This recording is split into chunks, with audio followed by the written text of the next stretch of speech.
Programme میں خوش آمدید ناظرین. ایک اپوزیشن اسمبلی کے اندر ہے اور دوسری اپوزیشن اسمبلی کے باہر ہے. آپ نے اپوزیشن جو اسمبلی کے اندر ہے ان کی طرف سے ان کے قائد میاں محمد نواز شریف صاحب کا انٹرویو سنا. اب اپوزیشن جو اسمبلی کے باہر ہے وہ کیا کرے گی؟ حکومت کا نقطہ نظر بڑا کلیئر ہے کہ ہم نے اپنے پرائم منسٹر کو جو ملزم سے مجرم بن گئے ہیں ہم نے جانے نہیں دینا ہے، کیونکہ اگر ہم نے جانے دیا تو پتہ چل جائے گا کہ شاید ہم غلطی پر ہیں اور ہم نے یہ غلطی ماننی نہیں ہے. عدلیہ کے ساتھ جو جنگ ہے اس کا باقاعدہ آغاز ہو چکا ہے. اس قسم کی جنگ کے اندر بہت زیادہ توپیں نہیں چلتی ہوتی لیکن سسٹم آہستہ آہستہ تباہ ہو جاتا ہے. تو اپوزیشن کا رول بڑا اہم ہے. عمران خان کے آفس میں آج گیا، انہوں نے آج وہاں پر پریس کانفرنس بھی کی ان سے بات چیت کرنے کے لیے کہ ان کے خیال میں اب آنے والے دنوں میں ان کا کردار کیا ہے. جو انہوں نے پریس کانفرنس کی وہ آپ تک پہنچ گئی. انٹرویو ایکسکلوسیو ہے. عمران خان سے میں جاننا چاہ رہا تھا کہ حکومت کے ساتھ جو تعلقات ہیں اس کے اوپر اپوزیشن جو اسمبلی کے اندر ان کا نقطہ نظر تو سامنے آ گیا ہے. عمران خان کی پارٹی کے لیے ایک اپرچونٹی بھی ہے اور بڑی ذمہ داری بھی ہے. اس ذمہ داری کو وہ کس طرح نبھائیں گے؟ آئیے دیکھتے ہیں کہ exclusive interview Imran Khan chairman Pakistan Tehreek Insaf سے.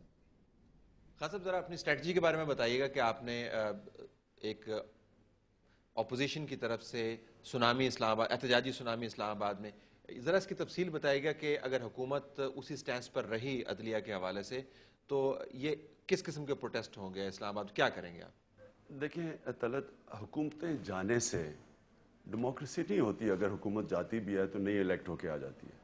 لیکن جس ملک کا سپریم کورٹ تباہ ہو جائے، یعنی کہ آپ کی عدلیہ، آزاد عدلیہ ختم ہو جائے، تو وہ پھر تیسری دنیا بن جاتی ہے، بنانا ریپبلک بن جاتی ہے. اب یہ بڑا کرٹیکل کیس ہے پاکستان کی. یہ ڈیفائننگ مومنٹ ہے. ڈیفائننگ مومنٹ ایک شروع ہوا تھا جب کہ چیف جسٹس کے پیچھے لوگ کھڑے ہوئے اور ایک انڈیپینڈنٹ چیف جسٹس آیا.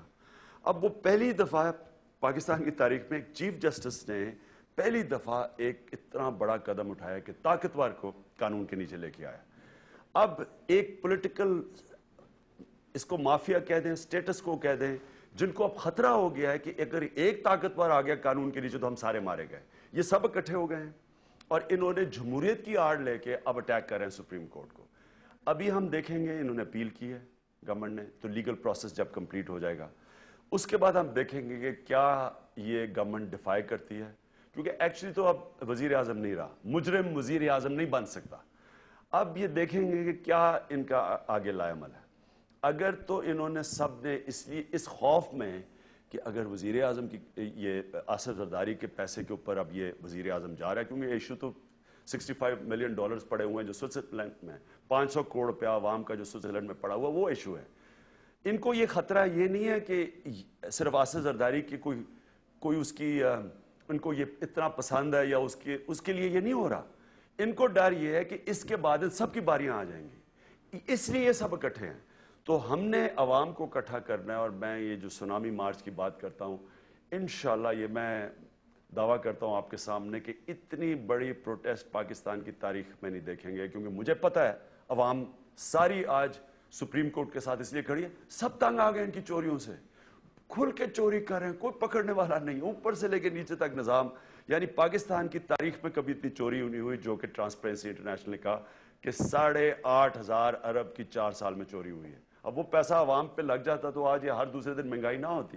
اس لیے عوام نکلے گی اب، اور عوام نکلے گی ایک چینج کے لیے، کیونکہ یہ چینج ہی ہے. سٹیٹس کو کا جانا کا مطلب چینج. جو ٹریگر کرے گا آپ کا مارچ اور یہ فیصلہ کہ اب آپ نے لوگوں کو سڑکوں پر لے کے آنا عدلیہ کے حق میں، وہ یہ ہوگا کہ جب یہ لیگل پروسیس کمپلیٹ ہو جائے گا، جب اپیل کے اوپر بھی فیصلہ آ جائے گا. اس سے پہلے کوئی عدلیہ کے حق میں کوئی ڈیمونسٹریشنز وغیرہ کا آپ کا پلان نہیں؟ کیونکہ عدلیہ کے خلاف تو ڈیمونسٹریشنز چل رہی ہیں، ایسی تیسی بھی چل رہی ہیں، لیکن لگتا یوں ہے کہ ایک لیگل پروسیس بھی یہ چلا رہے ہیں اور ساتھ ساتھ جو اسٹریٹ کے اوپر ایجیٹیشن ہے وہ بھی کر رہے ہیں عدلیہ کے خلاف. آج طلعت ہماری صرف پریس کانفرنس کرنے میں عدلیہ کو یہ حوصلہ دینا تھا کہ عوام آپ کے ساتھ کھڑی ہے. ہم چاہتے ہیں وہ ایک بلا خوف ایک لیگل پروسیس کو کمپلیٹ کریں اور یہ جو قانون ہے، قانون کی بالادستی قائم کریں اور طاقتور کو لے کے آئیں قانون کے نیچے. اگر انہوں نے یہ لیگل پروسیس جب کمپلیٹ، یعنی کہ اپیل کا پروسیس ہے بیسکلی، یہ جب کمپلیٹ ہو گیا اس کے بعد وہ ہم دیکھ رہے ہیں، وہ تیاری ابھی سے شروع ہے. جیسے ہی انہوں نے اس کے بعد ڈیفائی کیا آئین کو، کیونکہ آئین سپریم کورٹ کو جب ڈیفائن کریں گے آئین کو کریں گے اور جمہوریت تباہ کریں گے انشاءاللہ تب ہم اناؤنس کریں گے اور ساری پبلک کے سامنے نکالیں گے پاکستان کی سب سے بڑی ڈیمونسٹریشن. اور اس کا مقصد کیا ہوگا؟ حکومت کا گھیراؤ کرنا یا عدلیہ کی سپورٹ کرنا؟ یہ دونوں مختلف چیزیں بھی ہو سکتی ہیں. آپ عدلیہ کے حق میں بھی سونامی لا سکتے ہیں جو آپ کہہ رہے ہیں اس کو احتجاجی سونامی، اور آپ حکومت کو گرانے کے لیے یا سیج کرنے کے لیے بھی. تو مقاصد آپ کے کلیئر ہیں یا دونوں کو کمبائن کریں؟ کیا کریں گے آپ؟ ڈپینڈ کرتا ہے گورنمنٹ کس طرف جاتی ہے. اگر انہوں نے تو اوپن سٹینڈ لے لیا کہ یا عدلیہ ہے تو یا ہم ہیں، پھر تو یہ دونوں ہی جائیں. وہ جو عدلیہ کے ساتھ ہوگی وہ پھر ان کو بھی لے جائے گی. اگر تو انہوں نے صرف شو آف اسٹرینگتھ کی جو یہ کر رہے ہیں، سب اکٹھے ہو گئے ہیں جمہوریت کو بچانے کے لیے، پھر سے سب اکٹھے ہو گئے ہیں. یہ جب اکٹھے ہو گئے اور انہوں نے یہ ڈیمونسٹریشنز کر کے اور پریشرائز کیا، پھر انشاءاللہ ہم ان کو دکھائیں گے اپنی پاور صرف عدلیہ کے لیے. ہم گرانا نہیں چاہتے. ہم یہ نہیں چاہتے کہ کوئی ہمیں کہے کہ جو اب 6 مہینے رہ گئے ہیں گورنمنٹ کے زیادہ سے زیادہ تو ہم یہ کہیں کہ جی تحریک انصاف نے گورنمنٹ گرا دی اور دیکھیں نا جی غیر جمہوری چیز ہے. یہ نہیں کرنا چاہتے. لیکن اگر انہوں نے پھر کانفرنٹیشن کر لی عدلیہ میں تو پھر تو یہ جائے عدلیہ کے ساتھ جب کھڑے ہوں گے تو پھر یہ جائیں گے. حکومت سے بات کریں پیپلز پارٹی سے بالخصوص تو ان کا نقطہ نظر یہ ہے کہ ہمیں ایک مینیفیسٹ بائس اپنے اگینسٹ نظر آتا ہے. 7,500-8 ہزار کے قریب لوگ ہیں جس میں ایم کیو ایم کے بھی بے شمار نمائندے ہیں جن کے خلاف بڑے سیریس قسم کے چارجز ہیں. مرڈر کے چارجز ہیں، کڈنیپنگ کے چارجز ہیں، کے پی کے سیاستدان ہیں، یہ این آر او کے سارے بینیفیشری ہیں. اس میں سے ایک کیس کو اٹھایا گیا ہے اور اس کے اوپر فوکس کیا گیا ہے.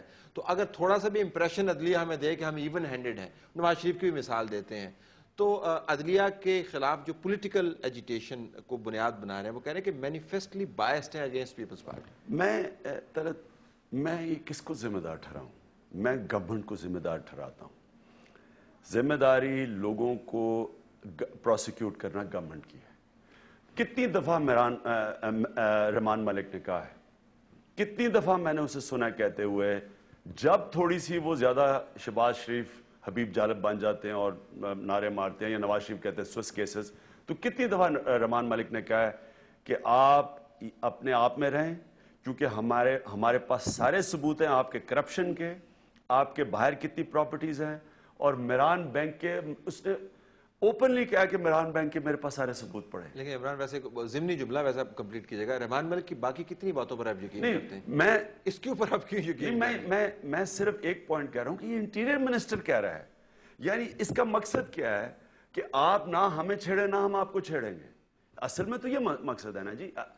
اصل میں یہاں جو جتنی بھی پاکستان کی بدقسمتی میں آج اس لیے کرپشن نہیں رکی کہ جو بھی احتساب ہوتا ہے وہ صرف ایک اپوزیشن کو بلیک میل کرنے کا ہوتا ہے. ایک دوسرے کو بلیک میل کرتے ہیں.